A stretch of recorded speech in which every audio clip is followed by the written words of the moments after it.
Appcast, que no te lo cuenten. Escúchalo. Elon Musk, el hombre más rico del mundo, ha rectificado, ha anunciado que finalmente sí quiere comprar esa red social, Twitter. Sería con esa plataforma por $44.000 millones, como habían acordado las dos partes hace meses. Después de ese anuncio, como digo, esa compañía ha repuntado en bolsa.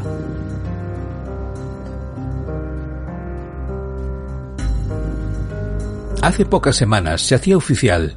Elon Musk, el hombre más rico del mundo, era el nuevo propietario de Twitter. Era una de las ventas más importantes de la historia. Para muchos, Elon Musk es un genio, un maestro de las finanzas. Pero pocos saben que padece el síndrome de Asperger, un trastorno del desarrollo mental. Y no es una excepción. También Bill Gates sufre de lo mismo, o Steve Jobs de dislexia, y así sucesivamente.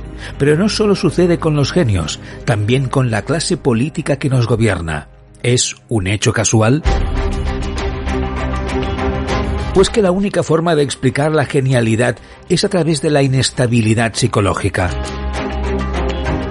Hola, soy Marc Trucco. Bienvenidos a En la mente de nuestros líderes, un podcast especial de Appcast.com donde vamos a analizar el perfil psicológico de quienes nos gobiernan e influencian el mundo. Un podcast de Appcast dirigido por Joan Prats, producido por Marc Jiménez y escrito por Carlos Rojas.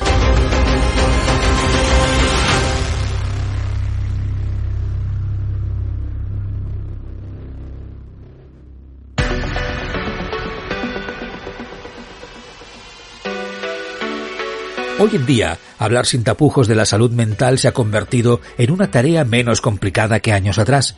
La gente ha normalizado ir al psicólogo y ha asumido que padecer trastornos mentales o tener depresión forman parte de la naturaleza del ser, tanto como poder sufrir una enfermedad física.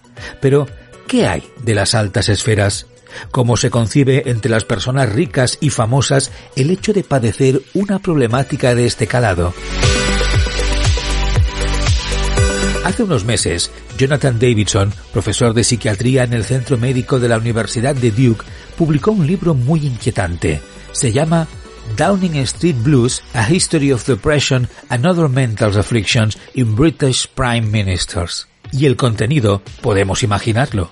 ¿Cuántos de los grandes líderes que ha tenido Gran Bretaña en su historia han padecido problemas mentales? Es complicado cuantificarlo. Pero según este experto, de los más de 50 primeros ministros que ha tenido una de las principales potencias del mundo, el 75% de ellos sufrió trastornos mentales significativos en su vida. De estos, el 42% suponían problemas que les condicionaba en el ejercicio de sus funciones. Parémonos a analizar esto. La toma de decisiones, la estructuración de su día a día y el impacto que tienen en el mundo global. Algunos de los problemas que les diagnostica Davidson son la depresión severa, la bipolaridad o la ansiedad social. En este caso, además, multiplicando por 2 la frecuencia con la que lo sufren los ciudadanos de a pie. En cuanto a Estados Unidos, el porcentaje del total de presidentes baja al 49%, lo cual supone una reducción importante, aunque nos sigue arrojando un dato impactante. 1 de cada 2 presidentes que han dirigido el primer país del mundo sufría algún tipo de trastorno o problema. Sin embargo, ¿puede un trastorno mental invalidar a un líder? ¿O es tan solo una percepción que nos transmite la intensidad de la palabra? Nos lo aclara una eminencia en este campo, el doctor Antonio Andrés Puello, catedrático de Psicología de la Violencia en la Universidad de Barcelona. También hay que pensar que el trastorno mental es algo relativamente compatible con la vida cotidiana. No es algo que uno tiene un trastorno mental y necesariamente tiene que encerrarlo en un hospital psiquiátrico de por vida. Son etapas, son fenómenos pasajeros. Por ejemplo, piensa que los trastornos alimentarios se pueden hacer compatibles con la vida diaria, aun con las dificultades que eso representa. Por tanto, es algo muy complejo. Y en el caso de los grandes líderes que se han analizado trastornos mentales o de personalidad, generalmente se extrema ese diagnóstico, pero el hecho de que continúen siendo los responsables y no los descarten o no los hagan dimitir, etcétera, indica que el sistema tolera.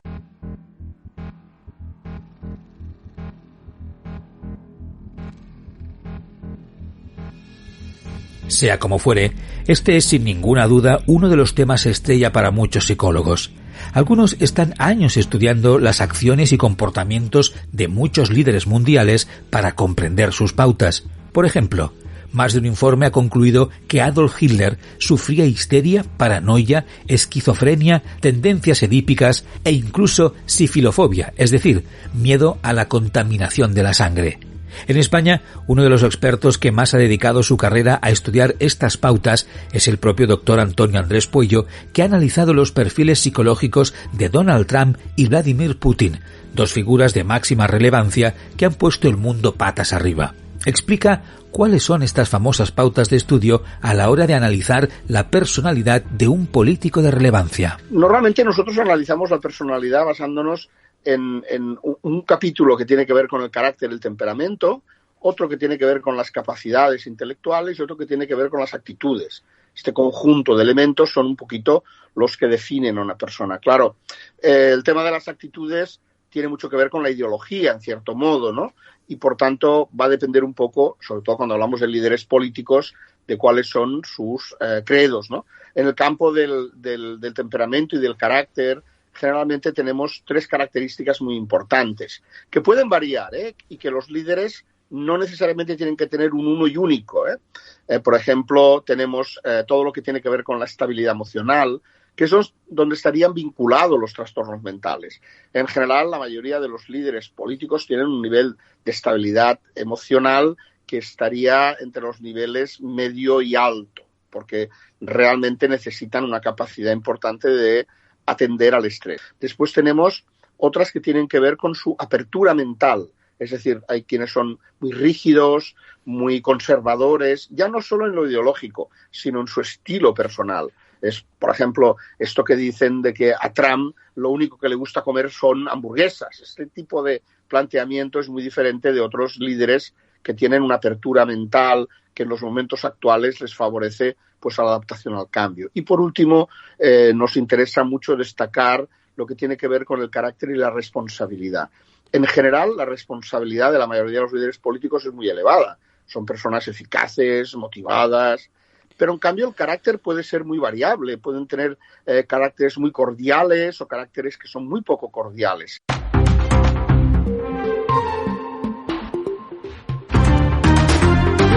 Pero cuando hablamos de problemas mentales, no se trata solo de enfermedades o trastornos, sino de adicciones. Algunas de ellas cambian el transcurso de la historia.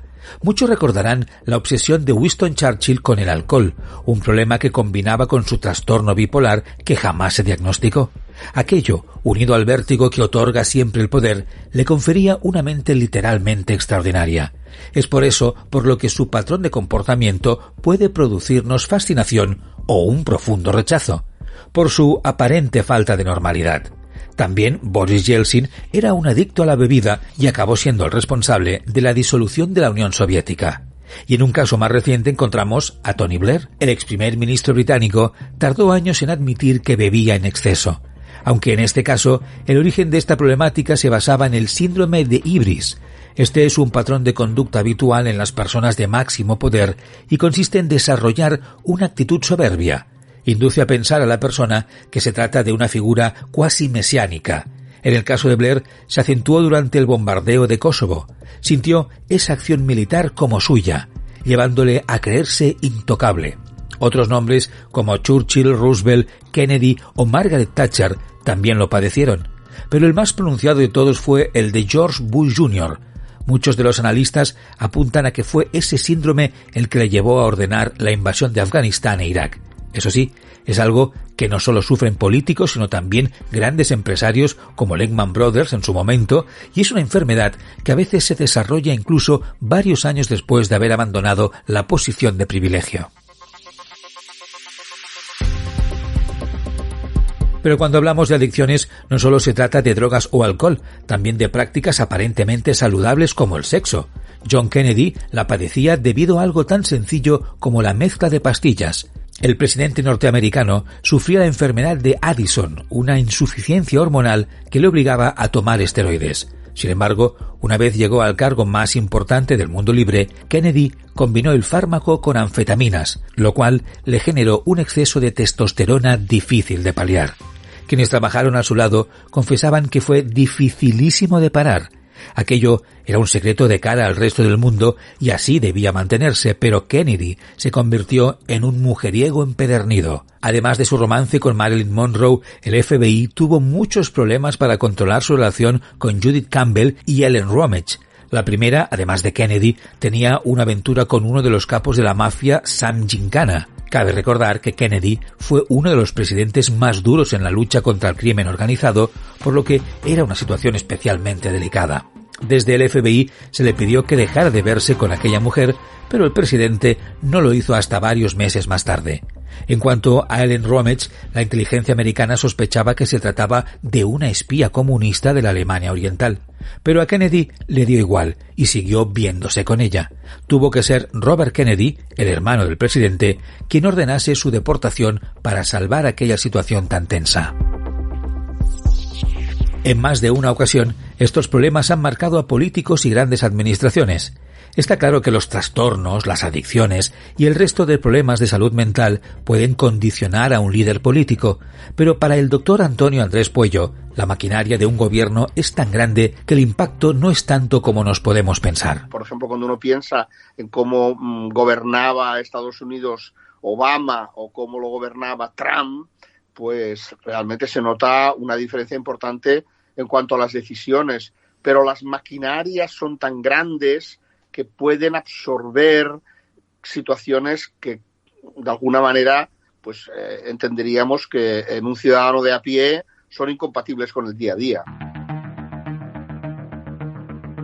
Los casos que hemos repasado hasta ahora pertenecen en su mayoría a una época antigua y diferente, pero también nuestros referentes modernos parecen ir por el mismo camino, pese a que esta nueva generación está dejando atrás viejos problemas como el alcoholismo. Los grandes líderes mundiales ya son abstemios, desde los más jóvenes hasta los mayores. Buena prueba de ello son Jeremy Corbyn en el Reino Unido, Justin Trudeau en Canadá o el propio Donald Trump en Estados Unidos. Sin embargo, esa disminución no elimina del todo el problema.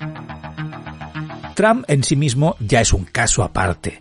Durante sus 2 carreras electorales a la presidencia de los Estados Unidos de América se puso en tela de juicio su capacidad mental. Había quienes exigían que el candidato republicano se sometiera a un test psicológico para disipar toda duda al respecto, pero Trump nunca accedió. Hacerlo significaba plegarse, y el perfil de su personalidad era el de un tipo que no se doblegaba ante nadie. Ese temperamento fue el que le llevó a ganar las elecciones en 2016 y el que marcó un hito en la política mundial. Pero para muchos psicólogos, el suyo es un claro caso de trastorno de personalidad. Pero, ¿qué quiere decir eso? Lo explica el doctor Antonio Andrés Pueyo, uno de los muchos expertos que han seguido de cerca su caso. A Trump la gran discusión que ha habido es si tiene un estilo de personalidad narcisista, que es del todo aparente, o un trastorno de personalidad narcisista. ¿Qué diferencia hay entre un trastorno y un estilo? El trastorno impide hacer según qué, es decir, es como un corsé muy restrictivo, de tal manera que la persona que sufre un trastorno no controla su conducta tanto como él querría.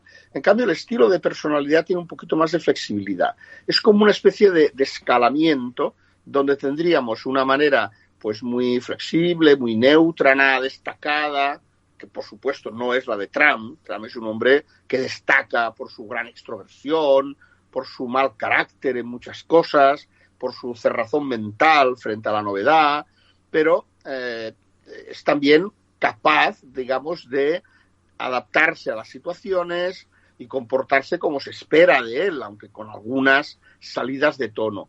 Bueno, la diferencia entre un trastorno y un estilo tiene que ver especialmente con esta gravedad. Es decir, las personas que sufren un trastorno llegarían a estar absolutamente inhabilitadas. De hecho, algunos presidentes de los Estados Unidos han pasado, digo los Estados Unidos porque son los que más han estudiado, han pasado fases de trastorno mental, especialmente con depresión, que han necesitado atención psiquiátrica.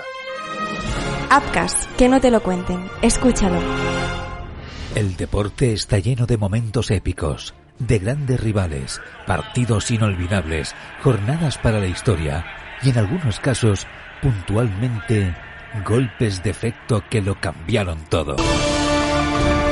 Upcast presenta un podcast repleto de personas increíbles, de grandes deportistas y de momentos, de situaciones que han pasado a los anales de la historia del deporte. Descubre Golpe de Efecto, un podcast con las grandes historias del deporte y los grandes deportistas. Golpe de Efecto, de Appcast, ya en tu plataforma de podcasting. Se ha cometido un crimen. Tenemos a la víctima y tenemos al principal sospechoso. Ahora es momento para el juicio. Los creadores de Crímenes Ibéricos y Appcast.com te presentan el True Crime Juicios de Crímenes. El podcast donde te narramos los juicios de crímenes más sorprendentes.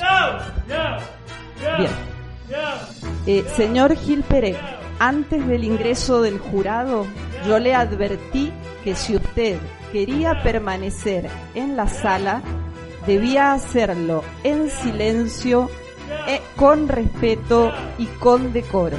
Por favor, trasládenlo. Escucha Juicios de Crímenes en tu plataforma de podcast preferida. Pon la palabra Appcast en el buscador de tu plataforma de podcasting y conoce todas nuestras producciones.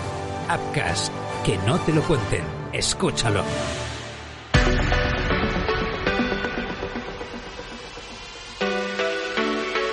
Curiosamente, en España no disponemos de estudios respecto a nuestra clase política.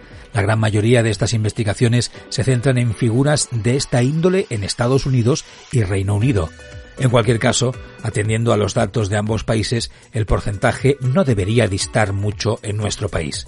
Y más si escuchamos a referentes como el psicólogo forense José Cabrera, que en una entrevista a elcierredigital.com aseguraba que los gestores políticos eran personalidades inmaduras, sin formación técnica y llenas de miedos e incertidumbres. Esa era su conclusión tras analizar sus comportamientos durante la gestión de la crisis del coronavirus. Además, Cabrera aseguraba que mantenían una conducta errática y que en el gobierno que lidera Pedro Sánchez había situaciones del todo inusuales y que debían ser prohibidas constitucionalmente, como el hecho de que Irene Montero y Pablo Iglesias fueran pareja y compartieran equipo de gobierno.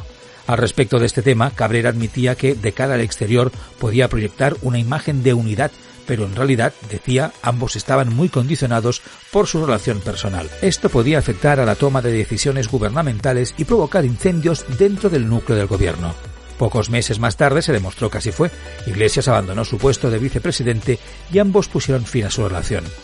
En cualquier caso, y pese a circunstancias tan excepcionales como esta, para el doctor Antonio Andrés Pueyo, más allá de la calidad como gobernantes, los políticos españoles están psicológicamente preparados para aguantar el estrés y la crítica constante. Suelen tener características de personalidad que les permiten asumir la enorme responsabilidad y el estrés que generan, porque hay que pensar que esas personas están constantemente en alerta, han de tomar decisiones instantáneas de una manera muy rápida, que algunas tienen consecuencias y pueden cometer errores de una enorme, de unas consecuencias muy grandes. Por tanto, son personas que tienen un nivel de estrés, un nivel de exigencia, para la cual tienen que estar preparadas. Pero también son el resultado de un proceso de selección a través del cual llegan a estos niveles. Así que es un pez que se muerde la cola, es decir, no es aquello que de repente coges un señor al azar en un pueblecito de Ávila y lo pones de presidente del gobierno, sino que para llegar allí ya han tenido un montón de situaciones de reto, de prueba, y claro, eso hace que se vayan descartando aquellos que no pueden soportar esas carreras, pues porque no tienen las disposiciones, la capacidad, etcétera, y otros que naturalmente se van construyendo a sí mismos en esa carrera.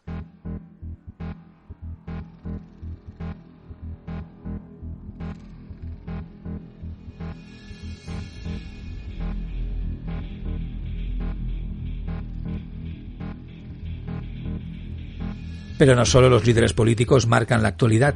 Un caso aparte es el de Elon Musk. No es político, pero cualquier acción o decisión suya supone un maremoto en los mercados y también es ampliamente comentada por la sociedad. No es la primera vez que un referente en el ámbito de la tecnología padece síndrome de Asperger, aunque hoy en día ya no se le considera un síndrome, sino un grado del autismo, concretamente el primero. Y el comportamiento habitual es casualmente muy diferente al que suele mostrar Musk. Natalia Radó, directora de la Asociació Asperger de Cataluña, nos lo explica. Piensa que en nuestra parte de colectivo es el contrario. Hay casi un 80% de personas autistas que tienen muchas dificultades para encontrar trabajo. Hay muchas cosas que la persona le dificulta poder incorporarse en este entorno, ¿no? Las dificultades de priorizar, la parte de la multitarea, en las relaciones con los compañeros de trabajo, la relación con el jefe, pedir ayuda, son muchas cosas que implican que, teniendo en cuenta sus dificultades, al final es un colectivo que hay un índice muy alto de casi el 80% de personas que no encuentran trabajo o que al final han sufrido una baja por ansiedad, depresión, debido a la no adaptación en su puesto de trabajo. Si al final ya no se ven estas dificultades y solo hablamos de la parte positiva, ¿no? De que pueden ser personas súper puntuales, son metódicas, son perseverantes, pueden tener como esta fijación por los detalles, con memorias, ¿no? Hay como mucha parte de valores que tienen. Entonces, se pueden potenciar siempre y cuando se comprenda toda la otra parte de la adaptación y todas las dificultades, ¿no? Para que podamos compensarlas y garantizar un poco el éxito en un entorno laboral. Pero es que al final lo que les tira, ¿no? Es la parte motivacional. O sea, sus intereses restringidos, que cuando haces un diagnóstico, ¿no? Una de las preguntas que te hacen y que se mira es decir, pues esto, lo que llamaríamos intereses restringidos, que quiere decir que hay personas que te dicen, yo es que mi hijo desde los 2 años se sabe todo los dinosaurios, o a los 3 años conoce todas las marcas de los coches y se fija en no sé qué, ¿no? Esta parte que es su interés, cuando están muy motivados, claro, si al final su trabajo es su motivación y hay la parte más ambiciosa para poder seguir creciendo porque han visto lo que han conseguido, es que nadie los va a poder parar.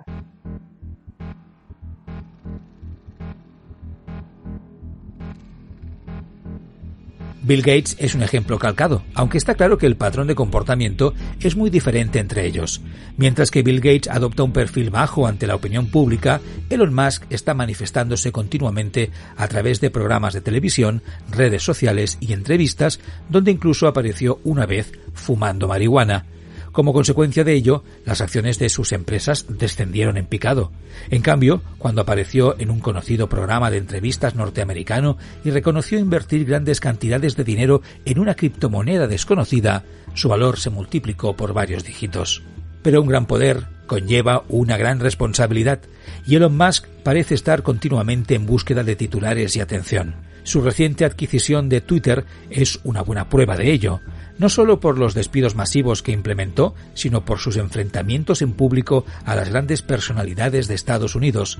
De sobras es conocido su vacile al activista Alexandria Ocasio-Cortez por el precio de pagar el verificado a cambio de $8, o a mediados de noviembre, cuando gran parte de los empleados de Twitter dimitieron en masa por las condiciones de trabajo que había aplicado Musk.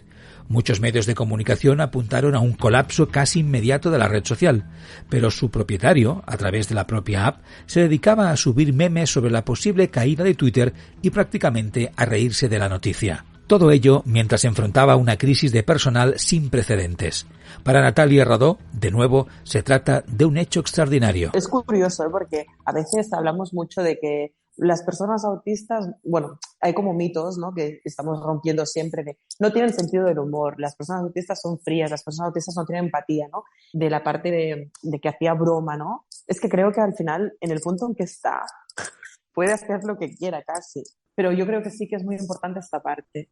Porque al final, si tú, por ejemplo, quedamos con una persona autista que le encanta la música, seguramente va a aparentar que tenga más habilidades hablando de su tema que si le hablas de otra cosa que no le interesa. Y es donde se le verá. Si tú le pones, a veces es esto, ¿no? Dices, coges un tema que te interese y puedes tener una conversación, bueno, que vamos a alucinar todos al punto del detalle que podemos llegar a tener de la información que puede darte esa persona sobre ese tema.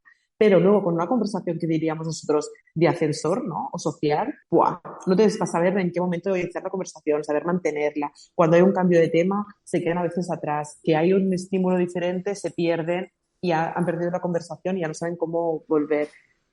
También tienen dificultades para poder cortar el tema y irse y despedirse, ¿no? Claro, entiendo que esto es la parte más importante. Y en el caso también yo creo que va muy enfocado a la parte de capacidades, ¿no? Porque vemos que muchas personas que al final tienen más capacidades cognitivas han aprendido a imitar, ¿no? Un poco a nivel social lo que se espera de ellas y que tienen que decir como lo tienen que decir.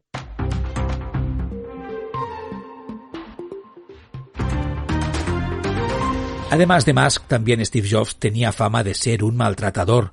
No gozaba del carisma del propietario de Twitter, pero fue implacable tanto con su hija como con sus empleados. En su caso, padecía dislexia, un problema que quizá tenga fama de ser mucho más laxo, pero que también produce muchos problemas de inseguridad, sobre todo a la hora de compararse con otras personas, ya que a priori existe una mayor complicación a la hora de aprender a leer o escribir. También a comunicarse y expresarse, aunque aquel no parecía ser el gran problema de Steve Jobs. Quienes trataron con él le tildaban de una persona extremadamente ambiciosa, con un trastorno de déficit de atención e hiperactividad que jamás se le diagnosticó oficialmente, básicamente porque aquello no se detectaba en aquella época. Sus rasgos obsesivos le convirtieron en un peor ser humano, pero también le facilitaron que pudiera desplegar todo su talento y su genialidad. En cualquier caso, hoy en día continúa existiendo demasiado secretismo en cuanto a la condición psicológica de nuestros referentes, especialmente en la clase política. La mayoría de casos que hemos repasado se produjeron una vez salieron del primerísimo foco. No sucede lo mismo con los Steve Jobs, Bill Gates o Elon Musk de turno. Ellos lo están siempre y son quienes deciden dar el paso y contarlo ante todo el mundo. Elon Musk, de hecho, lo hizo en el popularísimo Saturday Night Live. I'm actually making history tonight as the first person with Asperger's to host SNL.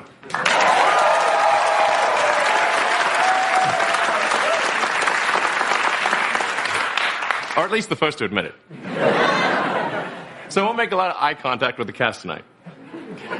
But don't worry, I'm pretty good at running human in emulation mode.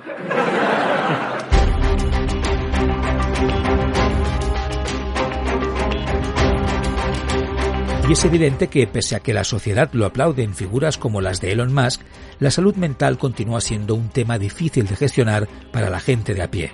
Seamos sinceros, ¿votaríamos hoy al mismo candidato a las últimas elecciones si supiésemos que padece algún tipo de trastorno? ¿O nos sentiríamos inseguros? Está claro que este no es solo un problema para la clase política, sino para la propia ciudadanía. Así pues, es un pacto de silencio tácito. Si no se trata, el problema no parece existir. Queda mucho por hacer, pero nada parece indicar que lo que hay dentro de la mente de nuestros líderes vaya a ser un tema de conversación en el futuro próximo.